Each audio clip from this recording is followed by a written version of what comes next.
भारत माता की आवाज तेलंगाना तक पहुंचनी चाहिए। भारत माता की, भारत माता की। आज की विजय ऐतिहासिक है, अभूतपूर्व है। आज सबका साथ, सबका विकास की भावना जीती है। आज विकसित भारत के आह्वान की जीत हुई है। आज आत्मनिर्भर भारत के संकल्प की जीत हुई है।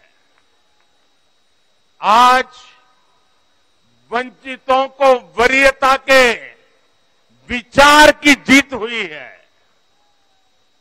आज भारत के विकास के लिए राज्यों का विकास, इस सोच की जीत हुई है।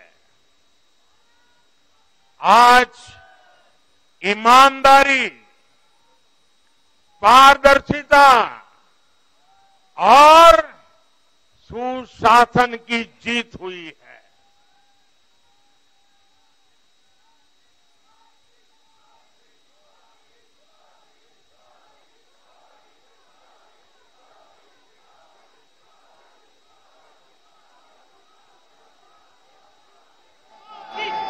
मैं इस मंच से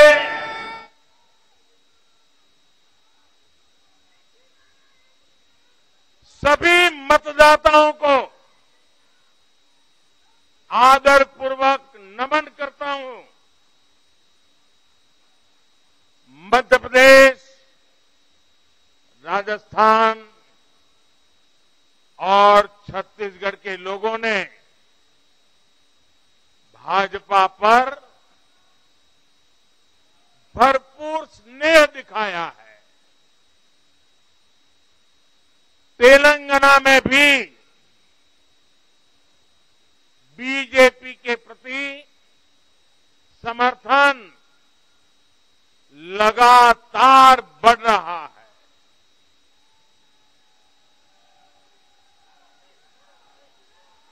ये हम सभी का सौभाग्य है जब अपने परिवारजनों से इतना प्यार मिलता है, विश्वास मिलता है, तो मैं व्यक्तिगत रूप से अनुभव करता हूं कि मेरी जिम्मेदारी और अधिक बढ़ जाती है। आज भी मेरे मन में यही भाव है। मैं अपनी माताओं, बहनों, बेटियों के सामने, मैं अपने युवा साथियों के सामने, मैं अपने किसान भाई बहनों के सामने, मैं अपने गरीब परिवारों के सामने, उन्होंने जो निर्णय, जो बढ़ चढ़कर के समर्थन दिया है, इसके लिए मैं उनके सामने नतमस्तक हूं। इस चुनाव में देश को जातियों में बांटने की बहुत कोशिशें हुई,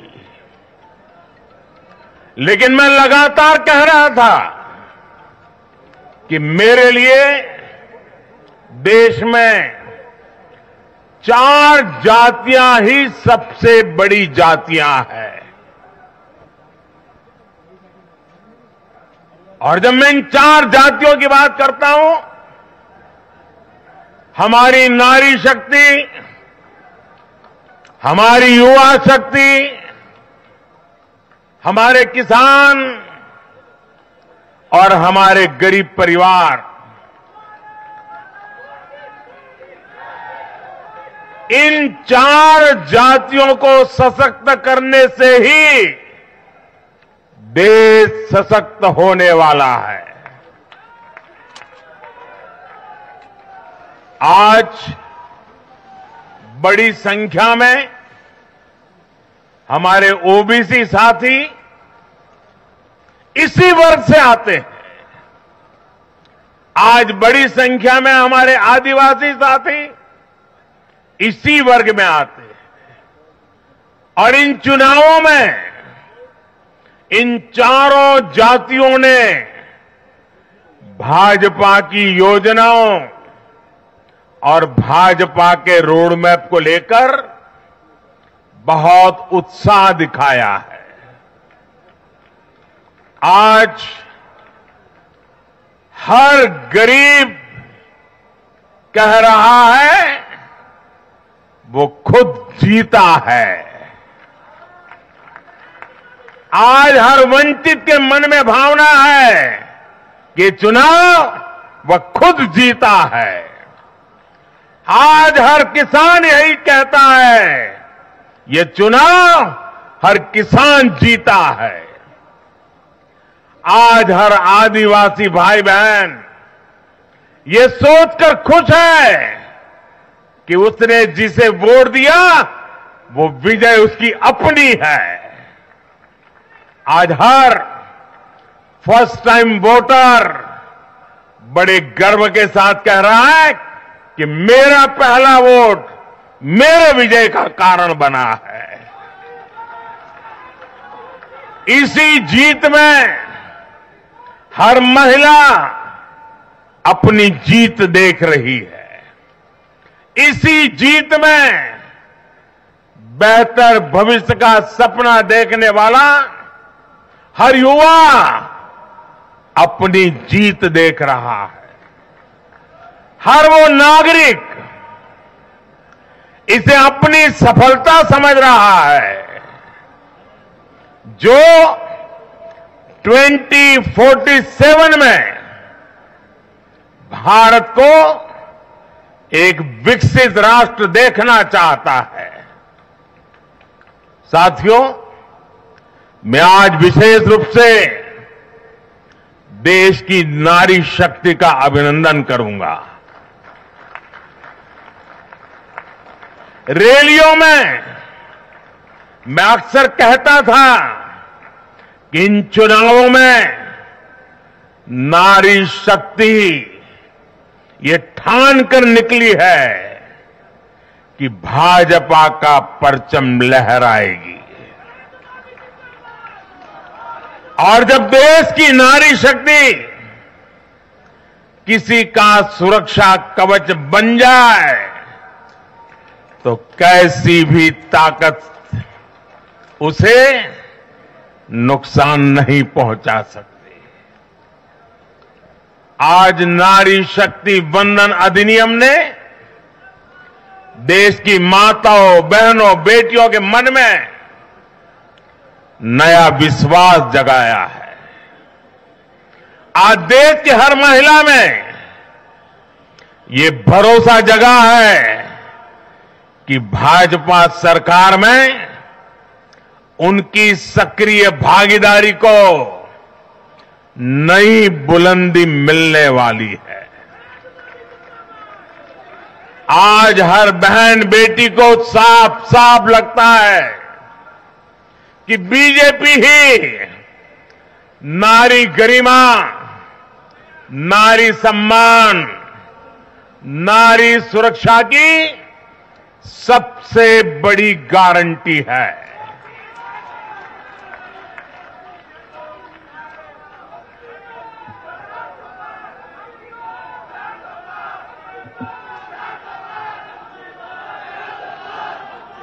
उन्होंने देखा है कि बीते 10 वर्षों में भाजपा ने उन तक टॉयलेट, बिजली, गैस, नल से जल, बैंक में खाते, ऐसी बुनियादी सुविधाएं पहुंचाने के लिए कितनी ईमानदारी से काम किया है। आज वो देख रही है कि कैसे बीजेपी घर परिवार में, समाज में उनकी आर्थिक भागीदारी बढ़ाने के लिए उन्हें रोजगार, स्वरोजगार के नए अवसर देने के लिए निरंतर काम कर रही है। नारी शक्ति का विकास बीजेपी के विकास मॉडल का एक महत्वपूर्ण स्तंभ भी है और इसलिए इन चुनावों में महिलाओं ने, बहनों बेटियों ने एक प्रकार से भाजपा के विजय की पूरी जिम्मेवारी अपने हाथ में उठा ली थी और भरपूर आशीर्वाद दिया है। मैं आज पूरी विनम्रता से देश की हर बहन बेटी को यही कहूंगा कि आपसे जो वायदा बीजेपी ने किए हैं वो 100% पूरे किए जाएंगे और ये मोदी की गारंटी है।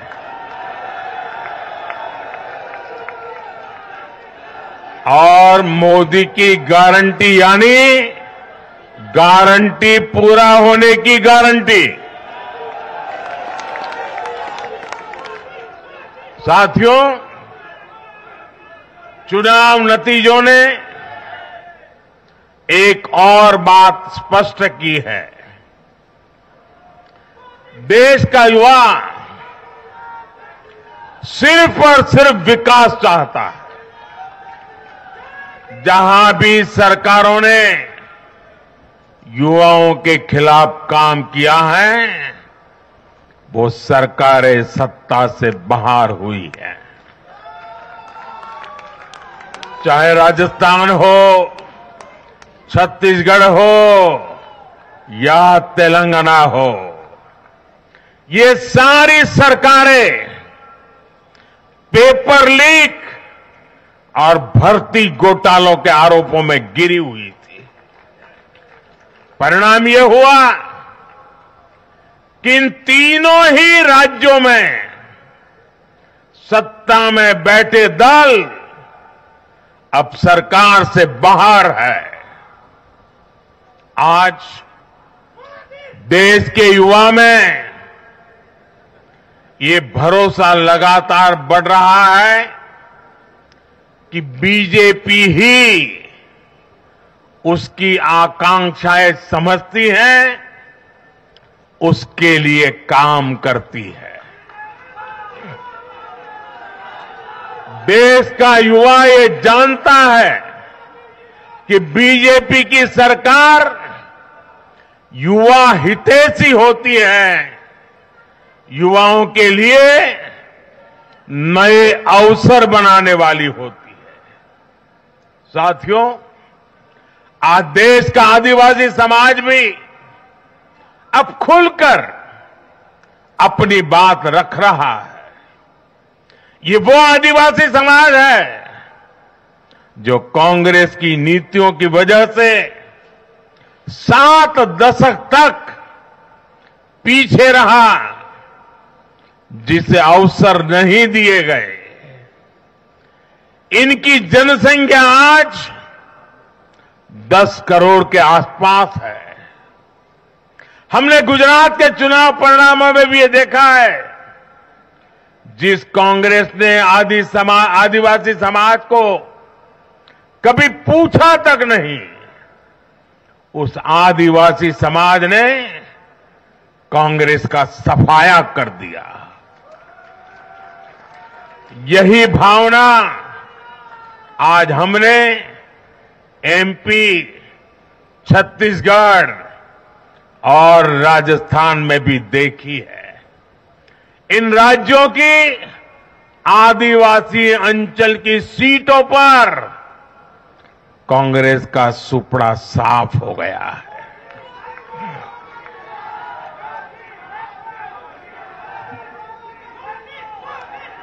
आदिवासी समाज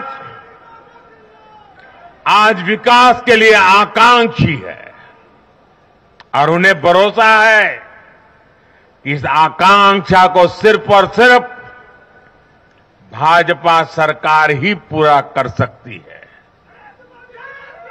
मेरे परिवारजनों, मैं आज हर राज्य के भाजपा कार्यकर्ताओं की भी